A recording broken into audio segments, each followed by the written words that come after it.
Thanks for joining us from the Ohio AgNet Voice You Know with the News You Trust studio, sponsored by Grain Equipment Company, where innovation meets execution. I'm Dale Menyo. Average retail prices for all 8 of the major fertilizers continue to be higher during the third week of March, according to sellers surveyed by DTN. The average retail price of UAN 32 was up 5% per ton during the third week of March, according to data collected. UAN 32 is now 2% more expensive than a year ago. Only one fertilizer had a substantial price increase, which DTN designates as anything 5% or more. The average retail price of UAN 32, again, was 5% higher compared to last month. Prices for the remaining 7 fertilizers were up just slightly from February. A global fertilizer affordability price index has dropped to its lowest level in 2.5 years, according to an Argus Media report. Nutrient affordability fell to 0.82 points in March, the lowest level since November of 2022, Argus data shows. The affordability index is comprised of fertilizer and crop indexes. The index has dropped due to higher fertilizer prices for both phosphorus and potash fertilizers and lower crop, corn, wheat, rice, soybean prices due to global trade tensions. There is a risk that declining grain prices will weigh on demand for crop inputs, the report said.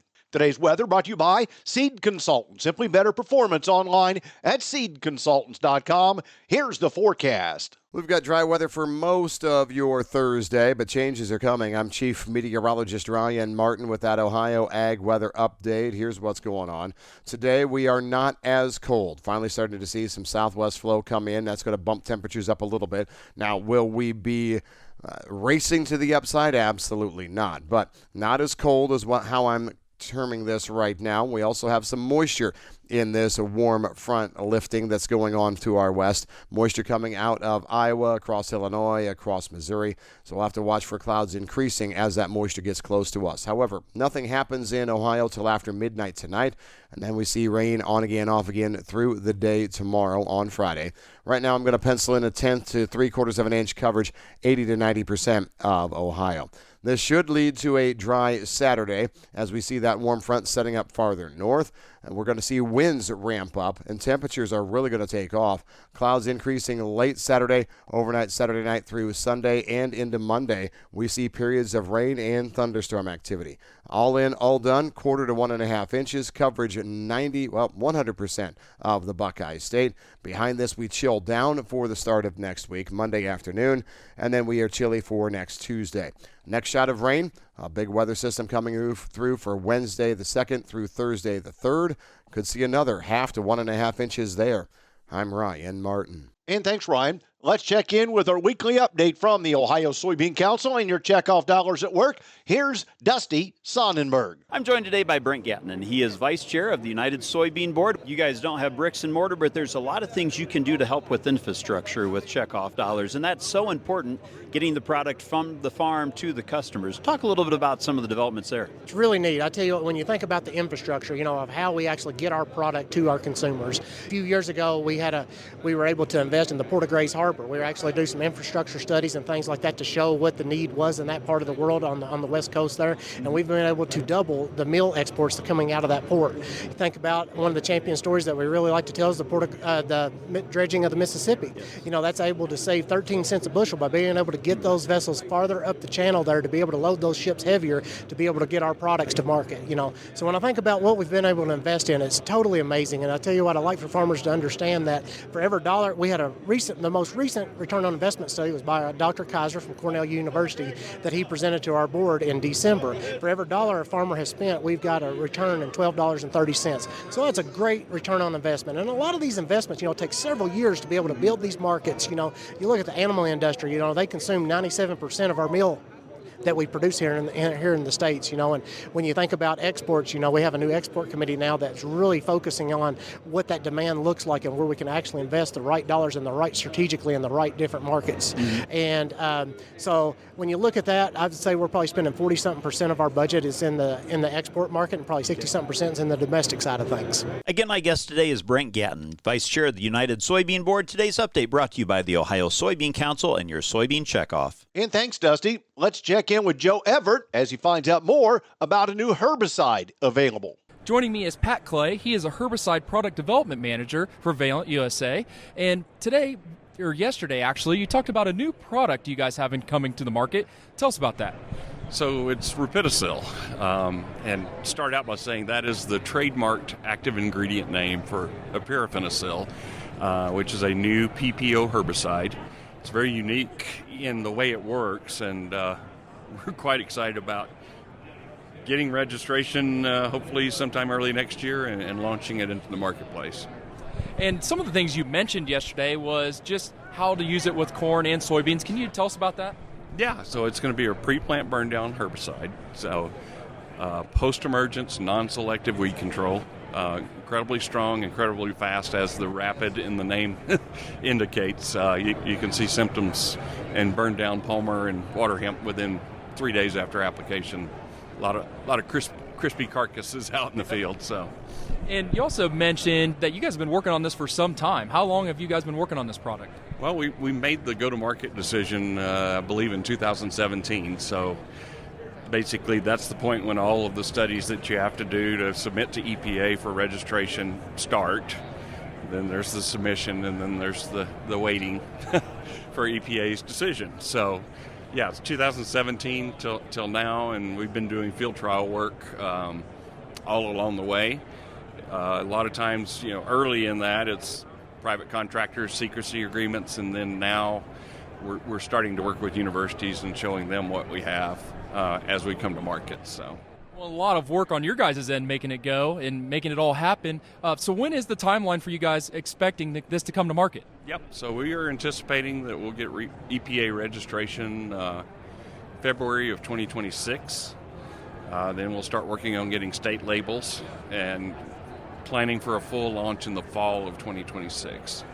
And I know that sounds like a ways away, but really it will come fast. Tell us about some of the other products you guys have for farmers that they can use today. Yeah, so, in your area, great soybean herbicides. So Valor, which is tried and true, been around a while, based flumioxazin. And we also have Fierce, which is a pre-mixture with flumioxazin that offers some really good control. So across the Fierce brands, if you're in an area with a lot of water hemp and palmer, Fierce MTZ is a great choice in that market.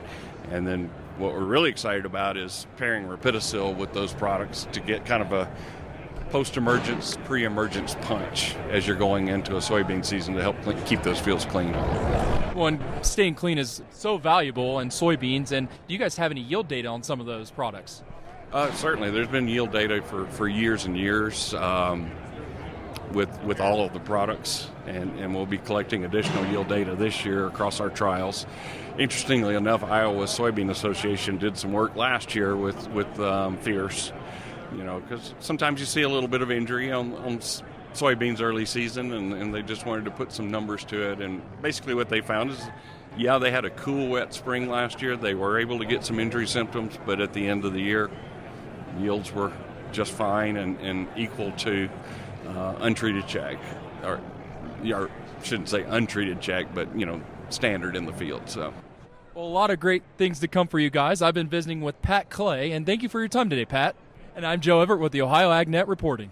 And thanks, Joe. Back with more after this. Attention, Ohio businesses. Join the Ohio Bureau of Workers' Compensation for the 2025 Ohio Safety Congress and Expo, April 16th through the 18th at the Greater Columbus Convention Center. Connect with industry experts, have hands-on training sessions, explore cutting-edge safety solutions with over 300 exhibitors. Whether you're looking to reduce risks, enhance productivity, or build a stronger safety culture, the Ohio Safety Congress is for you. Register at www.ohiosafetycongress.com. It's free.